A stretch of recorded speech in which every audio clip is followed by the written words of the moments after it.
सबगोटे के प्रणाम। जय मिथिला, जय मैथिली। हम आई अपन तेसर गीत रिकॉर्ड करेलहुँ हँ नैना म्यूजिक में। सबसे पहिल गीत से हम नैना म्यूजिक में करेने छलहुँ हँ और बहुत नीक रहल छल। ताहि लेल विक्की चौधरी जी के धन्यवाद। आब हम अपन एकटा गीत प्रस्तुत कऽ रहल छी।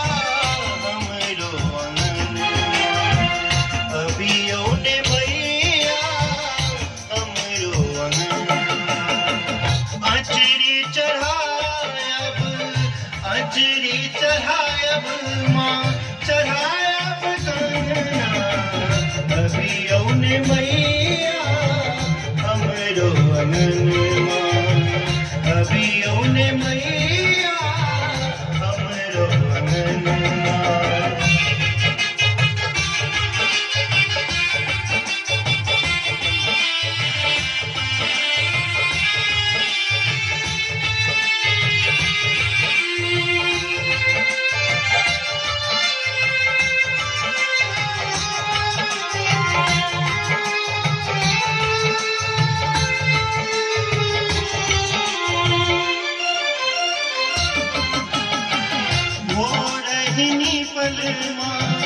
अंगना दुआरी हो रही पलमा, अंगना दुआरी तोड़ल फूल बेली, हरी फूल डारी तोड़ल फूल बेली, हरी फूल डारी लाल लाल अड़हुल सा, लाल लाल अड़हुल सा सजाया गुलना, लाल लाल अड़हुल सा सजाया गुलना, अभी औने मैया हमरो अंगनमा, अभी औने मैया हमरो अंगनमा।